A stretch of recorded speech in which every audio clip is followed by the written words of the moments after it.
Welcome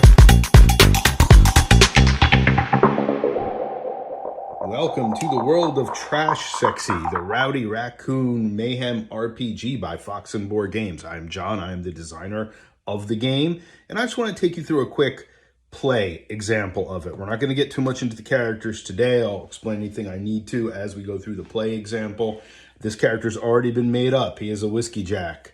There are different skids for different characters. Think of them as your raccoon tribe or your raccoon clan, if you want to go to those terms. What your character's good at, basically where they come from. Whiskey jacks are hunting, moonshining outliers. He gets some bonuses to stuff. It's already all factored in. I've already allotted the points and made the choices. We're just going to name him. Let's name him Skeeter. Now, again, this is not a high-stakes role-playing experience. I'm not particularly worried if you want to make your whiskey jack a more erudite character and you want to make them very intellectual. That's great by me. We like to break stereotypes here at Fox and Board Games. But this is really just a demo of how the game is played. So you first start by setting up the board, and there's a couple steps. Now, this game does require a trash master, a game master. The game master does not have to necessarily do any prep because they rely on a generative card system. This can be played like a traditional RPG where a trash master sits down and makes up an adventure. We call it an escapade here. Each escapade is broken down into episodes. And how you determine how many locations, that would be what the cards are in each escapade. And how many are in each particular episode, we determine more or less randomly. It's fully possible to just decide how many you're going to have, but it's normally based on players. So you have your escapade, you're setting it up. Here's the trash mat. By the way, this trash mat will be a Kickstarter reward. This is a Kickstarter backer trash mat. There'll be a slightly different version available later, but this is going to be available only through the Kickstarting. And the way you determine the number of episodes in your escapade is by the number of players. The guideline is generally 2 players or 2 episodes. 3 to 4 players are 3 episodes. 5 to 6 players are 4 episodes. I have play tested this quite a few times with an average runtime of 2 hours. We generally don't get through more than 2 to 3 episodes. So those numbers will be adjusted. You're going to hear me say that a bit during the video as we're still kind of in the playtest phase of all this. The game itself is written, it's working, just these kind of details that we're figuring out. So let's just say we had 3 players and we're going to have 3 episodes. You have to get through all the locations in an episode to go on to the next one. Now, how many locations are there in each episode? We're going to roll that randomly at the start of the episode. First thing we're going to do is determine our goal. We have a set of goals that the raccoons have to get through in addition to completing the locations.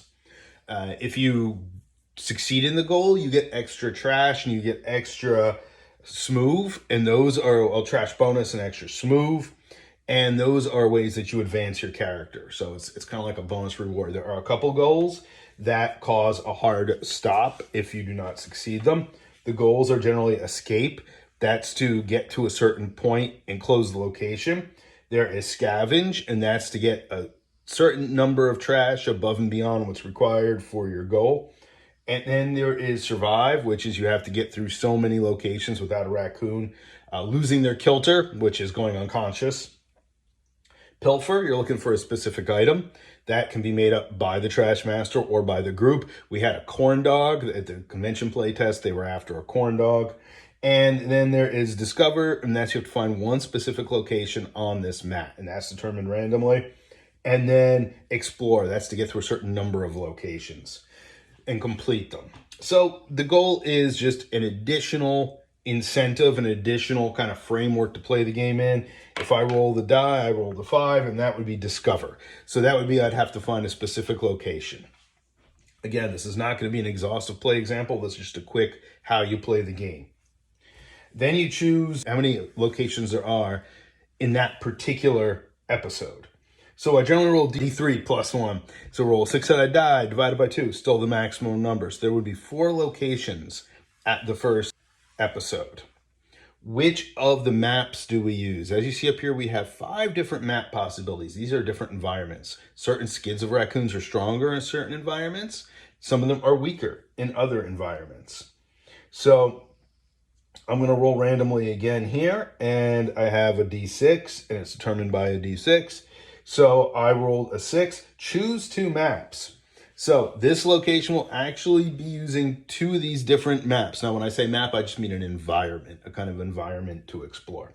So we're going to choose 2. We can either have the players as a group choose 2, or can determine them randomly, or the Trash Master can decide. And I will say, how about this? We'll make it a little weird. We'll go with rustic, and we'll go with suburbs. So what that means is, as the characters progress through this episode, we're pulling cards from these 2 maps to determine what kinds of locations they are.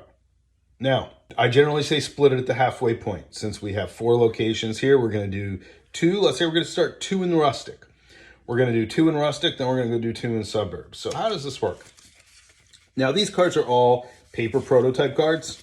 Obviously, they will be full high-quality print at the time of the Kickstarter. Completion, fulfillment, we are already underway. The final designs are underway. And the first thing we come through is a tourist trap. Now, how does a Trash Master kind of narrate this? Well, it can be like Munchkin, if you're familiar with Munchkin, where you just say, oh, okay, we have to fight one of these things or however many of these things, and then get past this trap, and then we move to the next location. Or it can be much more narrative. So I have some narrative description here. Just off a road, the world's biggest ear of corn, or a 3-eyed lizard. Of course, they have a snack bar and a gift shop. So your raccoons start out outside. Now, this is for the Trash Master to dictate. Your raccoons start outside or inside. I guess they could have them start out in the gift shop. This is very freeform. This aspect of it is where it's more of like a role-playing game versus a board game like Munchkin. You start by rolling encounters. One is an interaction, which is you meet an NPC. The other is an incident. And that's a problem or an obstacle. Think of that like a trick or a trap. And I have some flavor text down here and also some things to flesh out that location.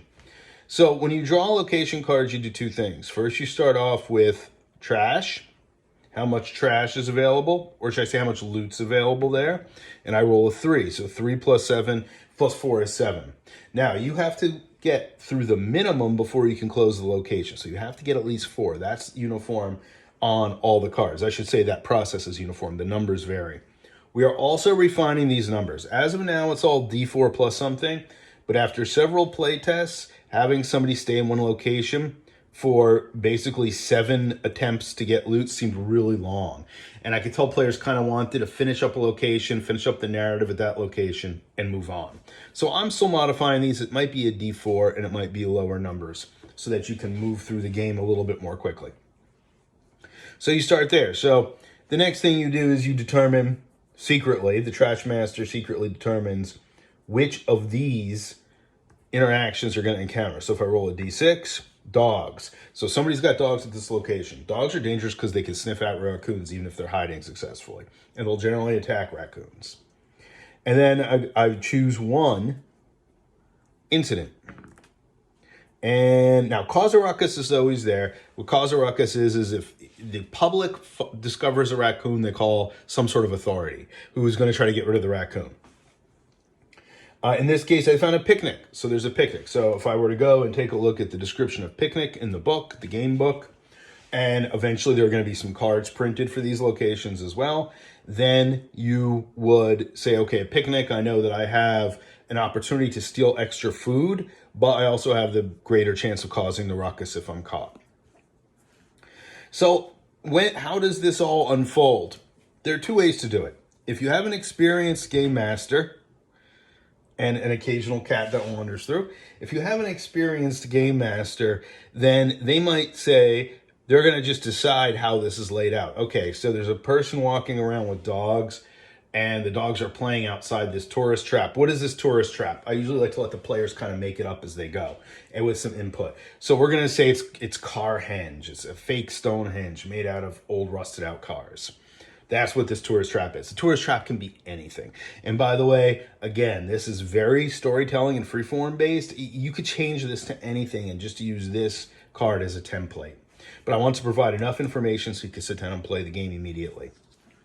And the game ends, that session ends, that escapade ends when the goal is reached and when they have a minimum amount as dictated by the goal of trash that needs to be found that has to be possessed in the trash pack. Now, as you can expect, there are all kinds of obstacles. Certain encounters will steal trash from the trash pack. Certain characters you meet will be hostile. Certain ones will be friendly. The whole point of this game is telling a fun story. Yes, we have a completion, we have a goal. We do have the capability to carry the characters over and make it like an actual RPG where the characters advance and progress. Characters don't necessarily really die. I think I suggest that they probably shouldn't go on for more than 4 or so escapades, at least as the game is written now. There definitely will be some expanded material coming out, including more adventure style ways to play the game in which the characters are a little bit more fleshed out and have a little more detail. But that's just a very basic overview of how the core of the game is played. It is not very sophisticated in terms of, layers of rules. There will be some additional rules that you'll encounter when you start playing it on your own, or if you come to a convention and play it with me, or if you find me online and play it with me. But for the most part, that's going to be the core of how you play TrashSexy. Very immediate, very quick, very little prep required. You can even rotate and have different people play Trash Master at different episodes if they feel comfortable doing that. Thank you very much.